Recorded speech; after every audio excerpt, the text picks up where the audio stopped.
Señora Presidenta, compañeros legisladores, una verdadera modernización de la normativa relacionada al Código de la Niñez y Adolescencia es una aspiración nacional. Por eso, alrededor de este proyecto de ley se ha generado una enorme expectativa. Sin embargo, es evidente que ese anhelo no se ha cumplido y más bien se reviven situaciones que se creían ya superadas. Incluso tengo la sensación que se ha tomado el código vigente y únicamente se le ha hecho unos ciertos cambios no tan importantes. Me llama la atención, por ejemplo, que pese a que la Constitución reconoce la existencia de los Consejos Nacionales de Igualdad, donde se enmarca justamente el Consejo Intergeneracional, no se lo toma en cuenta. Esto deja en claro que no se ha previsto la articulación con la institucionalidad vigente. El resultado es que se crea nuevamente un Consejo de la Niñez sin considerar el Consejo Intergeneracional. Se crean juntas cantonales de protección de niñez sin considerar asimismo que ahora existen juntas cantonales de protección. Es decir, no se visualiza un diálogo entre lo que se pone en la reforma con lo que ya existe. Tampoco se visualiza una articulación clara con la ley para prevenir y erradicar la violencia de género en contra de las mujeres que en la actualidad toman en cuenta también a niñas y adolescentes. Y se replican cosas en la reforma respecto de la violencia en contra de este grupo poblacional. Mucho menos se puede ver la articulación que debería existir con el COTAD. Si la institucionalidad no funciona, no es un problema de ley. Falta la asignación presupuestaria, es la falta de voluntad política, la falta de capacidad, de liderazgo y de coordinación. Me preocupa también que no se consideren algunas realidades como son las relaciones familiares, que ya no son las de una familia tradicional. Señora Presidenta y colegas legisladores, nada se dice, por ejemplo, por el artículo 130 sobre la familia, tomando en cuenta que conforme a lo señalado por la Corte Constitucional se reconoce el matrimonio de parejas del mismo sexo.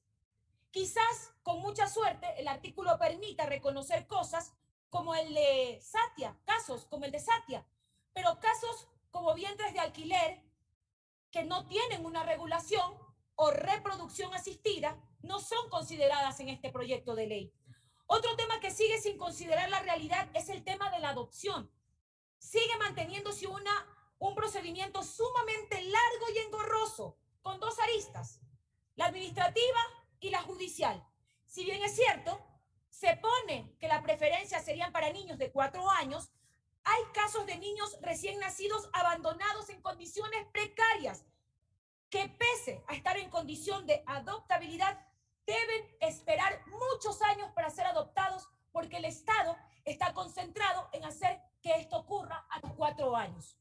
Nada se dice, compañeros legisladores, colegas legisladores, por ejemplo, de la adopción en el vientre, que de pronto sea un tema que escandalice a muchos, pero mientras en este país siguen existiendo voces que rechazan la despenalización del aborto por violación, a pesar de que ya existe un pronunciamiento de la Corte Constitucional, no se permite la adopción en el vientre. ¿Qué opciones les estamos dando a esas mujeres y niñas que no quieren o no pueden ser madres? ¿No que había que salvar las dos vidas? ¿Qué se está haciendo en esos casos? Otro aspecto que me llama la atención es el cambio en el cálculo de las pensiones alimenticias. Si bien es cierto, se consideran las situaciones personales de los progenitores, me preocupa que el día de mañana las pensiones alimenticias sean pensiones de miseria. Al menos con la tabla se garantizaba un ingreso mínimo. Ahora, con el nuevo cálculo, se podría pagar lo que buenamente quede. Es decir, volveríamos al régimen que existía antes de la implementación de la tabla, dejando la carga mayor a quien tiene el cuidado de los hijos. Colegas legisladores, pueblo ecuatoriano, la prioridad deben ser los niños. Asimismo, debo hacer notar que por un lado se reconoce el derecho a la salud sexual de niñas, niños y adolescentes, pero nada se dice ni se regula sobre la edad mínima de consentimiento sexual. Por un lado les dicen, tienen derecho a tener relaciones sexuales, pueden acceder a métodos anticonceptivos, pero por otro lado, nuestro COIP nos dice que hasta 14 años se considera violación, mientras que el Código de la Niñez reconoce como adolescentes a las personas entre 12 y 18 años. Hay muchos cabos sueltos que no están claros, colegas legisladores.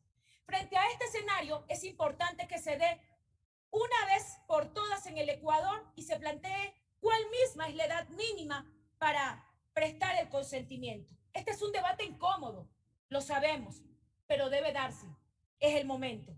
Celebro que se recoja la posibilidad de aborto en casos de violación de niñas y adolescentes. Sin embargo, la ley debe considerar los casos en los cuales las niñas no podrían decidir, justamente por la edad que tienen.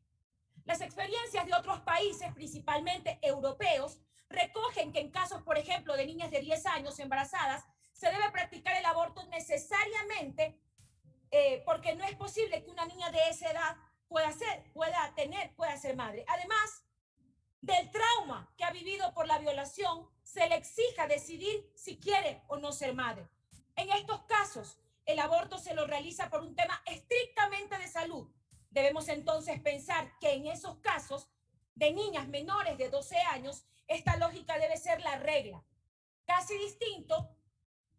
distinto es en el de las adolescentes. No es lo mismo patria potestad que la tenencia o cuidado.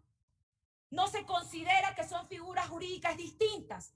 El cuidado puede ser confiado a uno de los dos progenitores. La patria potestad le corresponde a ambos.